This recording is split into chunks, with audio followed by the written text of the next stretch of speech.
आज नारद बाबा कैलाश पे गए, थोड़ी सी चिंगारी लगाई माता पार्वती के भीतर।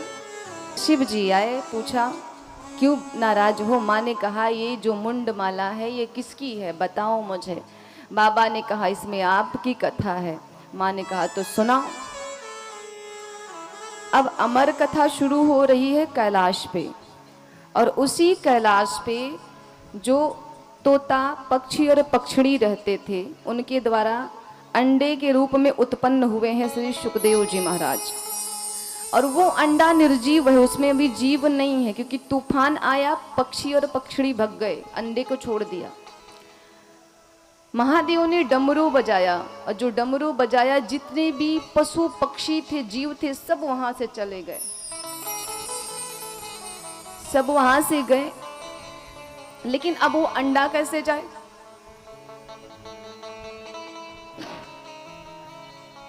अंडा तो जा नहीं सकता। कथा शुरू हुई। अमर कथा क्या है? श्रीमद् भागवत कथा को ही अमर कथा कहा गया है। इस कथा का जो संपूर्ण श्रद्धा भक्ति भाव से श्रवण कर लेता है, भगवान उसका कल्याण कर देते हैं, इसलिए इसे अमर कथा कहा गया। अब अमर कथा शुरू हुई तो बाबा ने एक शर्त रखी पार्वती मैया से, कहा देखो एक शर्त है। बोली क्या प्रभु?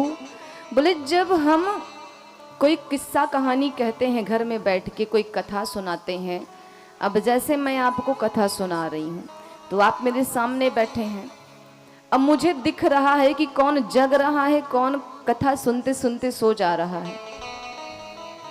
तो कथा सुनते समय कभी सोना नहीं चाहिए, निद्रा देवी बड़ी खतरनाक है, इस जरूर अपनी छाया आपके ऊपर लाएंगी, लेकिन जब आए ना ये तो तुरंत बोलिए वृंदावन बिहारी लाल की जय, तुरंत जयकारा लगाओ, तुरंत ताली बजाओ, इनको भगाओ। महादेव ने कहा मेरी एक शर्त है कि जितनी देर मैं कथा कहूंगा ना उतनी देर आप हुंकारी देती रहेंगी। हुंकारी का मतलब समझते हैं आप लोग? तो महादेव ने कहा जितनी देर कथा होगी उतनी देर आपको हुंकारी भरना है। माँ ने कहा ठीक।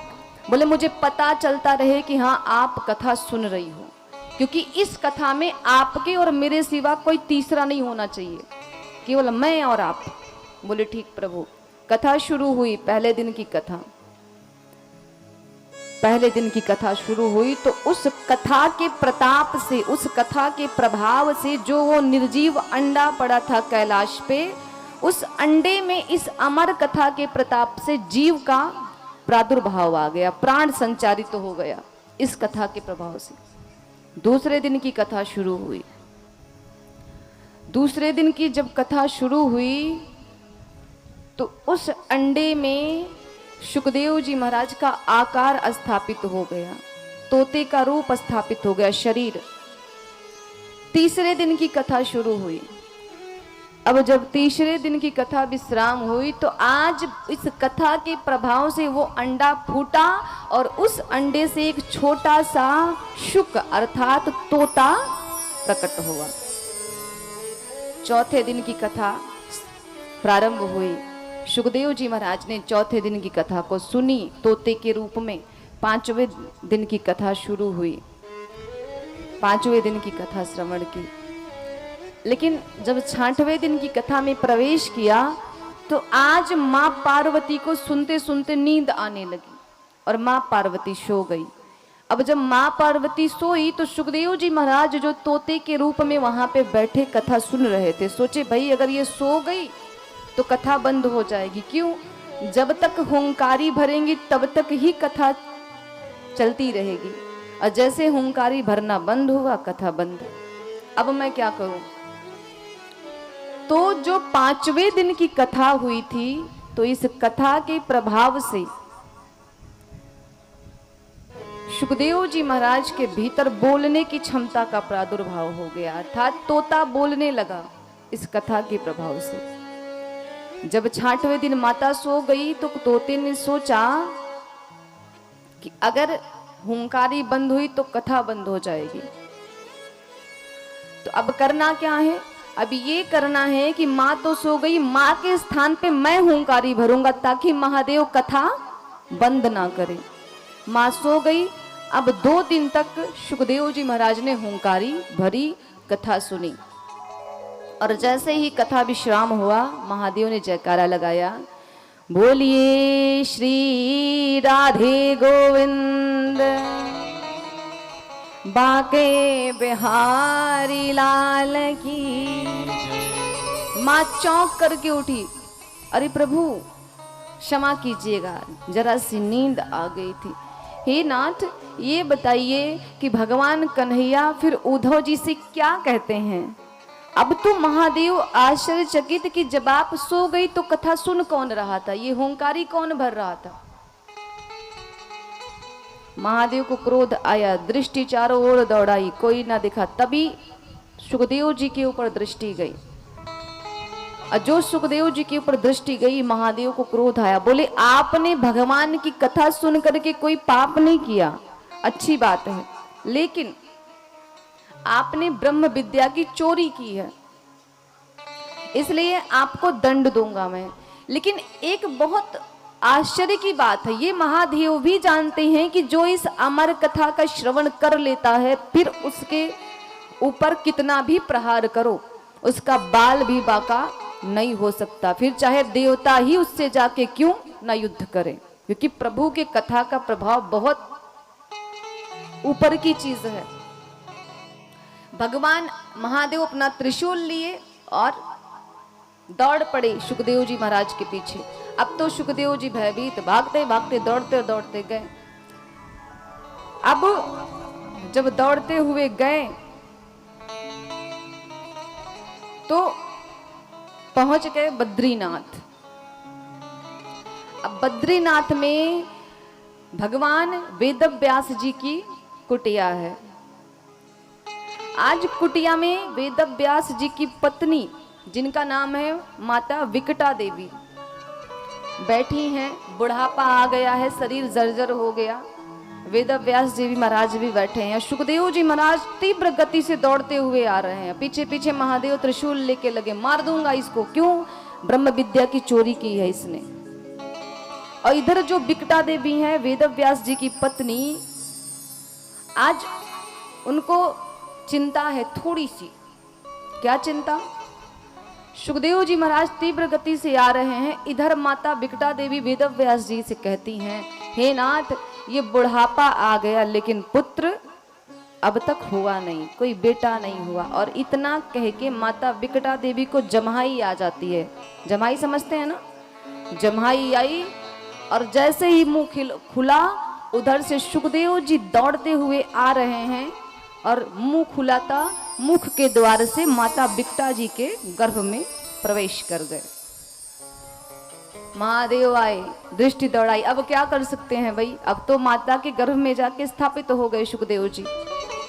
वेदव्यास जी ने कहा, प्रभु चिंता मत कीजिए, उसने अमर कथा सुनी है, जरूर कोई महान पुरुष होगा। धीरे धीरे समय बीता, 2 महीना बीता, 4 महीना बीता, 9 महीना बीता। कहते हैं कि 9 महीने में बालक का जन्म हो जाता है। लेकिन यहाँ तो विचित्र ही बात चल रही है।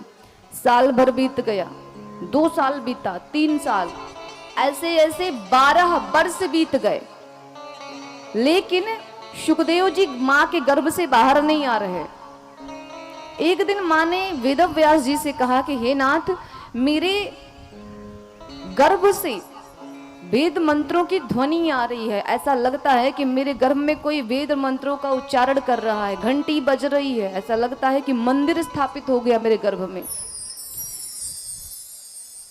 जिस गर्भ में बालक को इतना कष्ट होता है कि वो बार बार भगवान से प्रार्थना करता है कि हे प्रभु, इस गर्भ से बाहर करो। नरक की यातना भोगता है जीव जब गर्भ में होता है, बहुत पीड़ा सहनी पड़ती है। माता जो भी पान करती है, खट्टा मीठा तीखा ठंडा गरम, उन सब से उस जीव को अत्यंत पीड़ा होती है और प्रार्थना करता है, प्रभु जितनी जल्दी हो सके मुझे यहाँ से बाहर निकालो। लेकिन सुखदेव जी महाराज इतने परम संत हैं, श्री सूत जी कहते हैं शौनकादिक ऋषियों से कि हे सूत जी, सुखदेव जी महाराज ने माता के गर्भ को ही मंदिर बना डाला।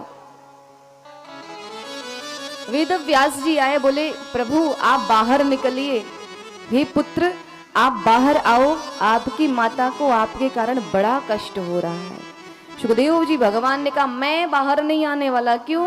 मैं आऊंगा तो विष्णु की माया मुझे घेर लेगी, मैं नहीं आऊंगा। बोले अच्छा, तेरी माता को कष्ट हो रहा है, तू 12 वर्ष हो गया तुझको गर्भ में बैठे बैठे। सुखदेव जी भगवान ने कहा मैं ऐसे नहीं आने वाला। बोले तो? बोले अगर विष्णु स्वयं आकर के मुझसे कहे कि हाँ सुखदेव तू जब इस संसार में आएगा तो मेरी माया तुझको नहीं ग्रसेगी, तू मेरी माया में नहीं फंसेगा, तो ही मैं आऊंगा। बोले ठीक। भगवान विष्णु प्रकट भय, आश्वासन दिया सुखदेव जी को कि हे सुखदेव जी महाराज, आप परम विद्वान हैं, महापुरुष हैं, आप बाहर आइए और जन जन में श्रीमद् भागवत कथा का प्रचार प्रसार कीजिए। और मैं वचन देता हूं कि मेरी माया, वैसे तो संसार में आने के बाद माया के प्रकोप से कोई नहीं बचता, चाहे एक ही क्षण के लिए क्यों ना, पर माया घेरती सभी को है। लेकिन मैं वचन देता हूं कि आपके ऊपर मेरी माया का कोई प्रभाव नहीं पड़ेगा। सुखदेव जी महाराज बाहर आए, अवधूत वेश है, 16 वर्ष का अवधूत वेश, शरीर पे एक भी वस्त्र नहीं। उनको संसार का ज्ञान ही नहीं है कि स्त्री क्या होती है, पुरुष क्या होता है, संसार क्या है। जैसे ही प्रकट भय और कमंडलू को उठाया, प्रकट होते ही जंगल की तरफ निकल पड़े। अब पीछे पीछे वेद व्यास जी पुत्र पुत्र कह के जा रहे हैं, रुको बेटा मैं आपका पिता हूं, आपकी माता है, कहां चले जा रहे हो? सुखदेव जी ने पीछे मुड़ के ही नहीं देखा। सुखदेव जी आगे आगे चले जा रहे हैं, वेद व्यास जी पीछे पीछे लगे हैं। वृक्षों ने जब देखा कि वेद व्यास जी सुखदेव जी के पीछे लगे हैं, तो आज वृक्षों ने कहा ए व्यास जी महाराज, ये आपके पुत्र नहीं हैं, आप इस भूल में मत रहो कि ये आपके पुत्र हैं। ना जाने कितनी बार आप इनके पुत्र बन चुके हो और ये आपके पुत्र बन चुके हैं, और इन्हें संसार का ज्ञान नहीं है, इसलिए इनको पिता पुत्र का क्या संबंध होता है उसका ज्ञान ही नहीं है। ये रुकने वाले नहीं, ये महापुरुष हैं।